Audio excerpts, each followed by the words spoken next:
Hello বন্ধুরা, কেমন আছেন সবাই? সিম্পলি আবান্তিকার নতুন একটি ভ্লগে আপনাদের স্বাগত জানাই। আমি আবান্তিকা। বর্তমানে আমরা আমেরিকার হিউস্টন শহরে বসবাস করি। গত কিছুদিন ধরে সমাজ মাধ্যমে একটি ভিডিও বারবার ভাইরাল হচ্ছে। সেখানেতে দেখা যাচ্ছে যে একটি ইন্ডিয়ান কাপল আমেরিকা ছেড়ে নিজ দেশে ফিরে যাচ্ছে। কেন? মেডিকেল সিস্টেমের কারণে। তাদের সন্তানরা আমেরিকাতে বড় হচ্ছিল, কিন্তু সেখানকার মেডিকেল সিস্টেম এতটা বেশি খরচ সাপেক্ষ, এত বেশি কমপ্লিকেটেড যে তারা বাধ্য হচ্ছেন আমেরিকা ছেড়ে নিজ দেশে ফিরে যেতে। এই ভিডিওটা দেখার পর আমাদের দুই বাংলার অনেক মানুষের মনে প্রশ্ন আসছে, যখন আমাদের দেশের সেলিব্রিটিরা আমেরিকায় আসেন চিকিৎসা করতে, সেই অবস্থায় কেন একজন এনআরআই নিজ দেশে ফিরে যাচ্ছেন শুধুমাত্র আমেরিকার মেডিকেল ট্রিটমেন্টের জন্যে? এই স্টেটমেন্টটা কতটা সত্যি বা ভিডিওটি কতটি গ্রহণযোগ্য সেই নিয়েই আজকে আমি আবান্তিকা আপনাদের সাথে হাজির হয়েছি। বর্তমানে আমরা যেহেতু আমেরিকাতে বসবাস করছি, তাই আমেরিকার কিছু সমস্যা যেগুলো আমার চোখে পড়ছে সেই সমস্ত কিছুই আপনাদের সাথে শেয়ার করি। আমেরিকার চিকিৎসা ব্যবস্থা, আমাদের দেশের চিকিৎসা ব্যবস্থা এবং আমেরিকার চিকিৎসা ব্যবস্থার মধ্যে আকাশ পাতাল ফারাক। আমাদের দেশে আমাদের ধরুন কোনো আজকে পেটে ব্যথা বা মাথা ব্যথার মতো সিম্পল কিছু হলো, আমরা সহজেই ডক্টর দেখাতে পারি, ডক্টরের ট্রিটমেন্ট পাই, ডক্টরের কাছে অ্যাপয়েন্টমেন্ট করতে পারি। ডক্টর যদি কোনো টেস্ট প্রেসক্রাইব করে, সহজে আমরা সেই টেস্টটিও করতে পারি এবং টেস্টের রিপোর্ট নিয়ে সহজে আবার ডক্টরের কাছে যেতে পারি। সেই অবস্থায় ডক্টর যদি ধরুন কোনো সার্জারি প্রেসক্রাইব করলো, সার্জারিটাও কিন্তু খুব কম দিনের মধ্যেই কিন্তু সেই সার্জারিটাও কমপ্লিট হয়ে যায়। এটা কিন্তু আমেরিকাতে হবে না। আজকে ধরুন আমেরিকাতে থাকা অবস্থায় আমার পেটে ব্যথা হলো বা মাথায় ব্যথা হলো, আমার ইমিডিয়েট ডক্টর দেখানোর প্রয়োজন হলো, আমি কোথায় যাব? আমাকে যেতে হবে আর্জেন্ট কেয়ারে। আর্জেন্ট কেয়ারে কিন্তু কোনো স্পেশালিস্ট ডক্টর থাকে না, সেখানে থাকেন জেনারেল ফিজিশিয়ান। তারা আমাকে এমন কিছু ওষুধ দিল, লাইক পেন কিলার, সেই দিয়ে আমার মাথা ব্যথা বা পেটে ব্যথা যা কিছু হচ্ছে সেটা ধামাচাপা দিয়ে দেওয়া হলো। এরপরেতে আমাকে স্পেশালিস্ট ডক্টরের অ্যাপয়েন্টমেন্ট নিতে হবে। সেই স্পেশালিস্ট ডক্টরের অ্যাপয়েন্টমেন্ট নিতে গেলে আমাকে হয়তো 15 দিনও অপেক্ষা করতে পারে বা 1 মাসও অপেক্ষা করতে হতে পারে। এই 15 দিন বা 1 মাস আমাকে যখন অপেক্ষা করতে হচ্ছে একজন স্পেশালিস্ট ডক্টরকে দেখানোর জন্যে, সেই অবস্থায় আমার পেটে ব্যথা বা মাথা ব্যথাটা হয়তো কমেও যেতে পারে বা হয়তো এমন অবস্থায় চলে গেল যে আমাকে হসপিটালাইজড হতে পারে।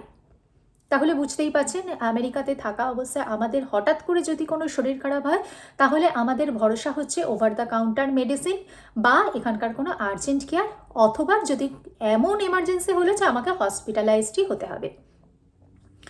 আমেরিকাতে আজকে আমাদের ডক্টর দেখাতে হলে, কোনো স্পেশালিস্ট ডক্টর দেখাতে গেলে 1 মাসও আমাদেরকে ওয়েট করতে হয়।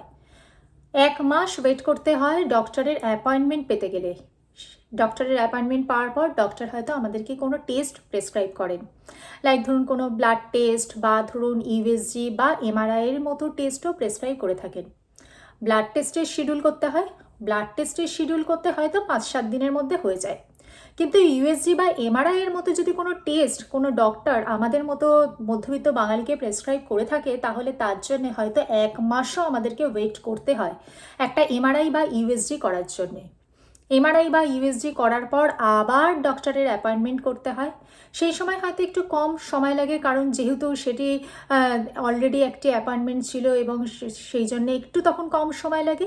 কিন্তু তখন যদি ডক্টর আমাদেরকে কোনো সার্জারি সাজেস্ট করে থাকে, সেই সার্জারির ডেট পেতে আবার লম্বা সময় অপেক্ষা করতে হয়।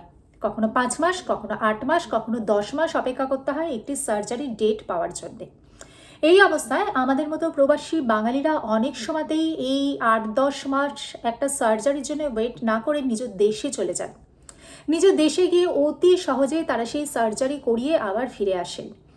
নিজ দেশে একে তো মেডিকেলের যে খরচা অনেক কম, তার পাশাপাশি সহজেই অ্যাপয়েন্টমেন্ট পাওয়া যায় ডক্টরের, সার্জারি শিডিউল অতি সহজে করা যায় এবং সার্জারির পরবর্তীকালে কেয়ার গিভারের সহায়তা পাওয়া যায়, ফ্যামিলির সহায়তা পাওয়া যায়।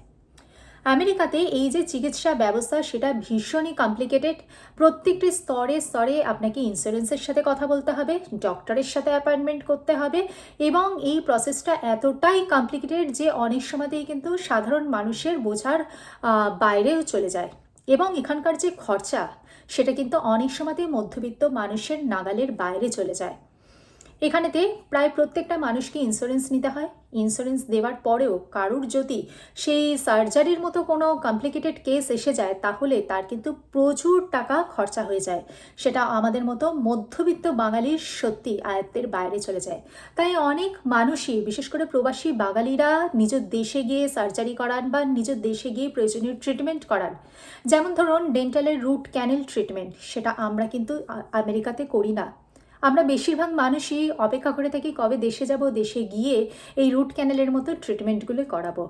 তাহলে বুঝতেই পাচ্ছেন আমেরিকার চিকিৎসা ব্যবস্থার মধ্যে কতটা বেশি কমপ্লিকেশনস দেখতে পাওয়া যায়, যেখানেতে আমাদের মতো মধ্যবিত্ত প্রবাসী বাঙালিরা ভীষণভাবেই কিন্তু কম বেশি সকলেই ভুক্তভোগী হয়ে থাকে। অনেকেই হয়তো এই কথাগুলোর সাথে সত্যতা প্রকাশ করবেন বা অনেকে সন্দেহ প্রকাশ করবেন। হয়তো প্রবাসী বাঙালিরা কেউ এই কথাগুলো বলেনও না, কারণ তাদের অনেকের কাছেই এটি একটি লজ্জার জায়গা চলে আসে যে আমেরিকার মতো দেশে, যেখানে তারা বসবাস করছে, ডলারের আকর্ষণে আমেরিকাতে বসবাস করছে, সেখানকার চিকিৎসা ব্যবস্থার এই অবস্থা। আমেরিকার চিকিৎসা ব্যবস্থার মধ্যে যদি বলতে পারেন যে সেখানকার যে তাদের কেয়ার, তাদের ট্রিটমেন্ট, সমস্ত কিছু কিন্তু আন্তর্জাতিক মানের। কিন্তু সেই আন্তর্জাতিক মানের ট্রিটমেন্ট পেতে গেলে আপনাকে যে সময় অপেক্ষা করতে হবে সেটি অনেক সময়তেই কিন্তু ভীষণই কিন্তু চিন্তার একটি বিষয় হয়ে যায়। আমেরিকার ট্রিটমেন্ট সত্যি আন্তর্জাতিক মানের। সেখানকার ডক্টরদের বিহেভিয়ার, ডক্টরদের ট্রিটমেন্ট, পুরো হসপিটালের যে ব্যবস্থা, অ্যাডমিনিস্ট্রেশন, সমস্ত কিছুর সাথেই আমি ব্যক্তিগতভাবে পরিচিত এবং সেইগুলোর সমস্ত কিছুই কিন্তু কোনো তুলনা হয় না। মানে আমাদের দেশের সাথে কিন্তু কোনো তুলনা হয় না ডক্টরদের বিহেভিয়ার বা সেখানকার চিকিৎসা পদ্ধতির মধ্যে। কিন্তু তবুও বলবো, এই চিকিৎসা পাওয়ার জন্যে আমাদেরকে যে সময় অপেক্ষা করতে হয় সেটা কিন্তু অনেক সবাইতেই কিন্তু বেশ একটি চিন্তার কারণ হয়ে দাঁড়ায়। এবং তার পাশাপাশি এখানকার যে খরচা সেটাও অত্যন্ত বেশি। এবং এখানেতে ধরুন এখানেতে কোনো কেয়ার গিভারের সুযোগ পাওয়া যায় না, কোনো কাজের লোকের সুযোগ পাওয়া যায় না বা কোনো নার্সিং ব্যবস্থার সুযোগ পাওয়া যায় না after operation, after surgery recovery টাইমে। এই সুবিধাগুলো থেকে এখানকার প্রবাসী বাঙালিরা বঞ্চিত হয়ে থাকে। তাই আমরা যে সোশ্যাল মিডিয়াতে যে ভিডিওটা বারবার দেখতে পাচ্ছি যে একটি ইন্ডিয়ান কাপল তাদের সন্তানদের নিয়ে শুধুমাত্র চিকিৎসা ব্যবস্থার কারণে নিজের দেশে ফিরে যাচ্ছেন, সেটি কিন্তু অবশ্যই গ্রহণযোগ্য।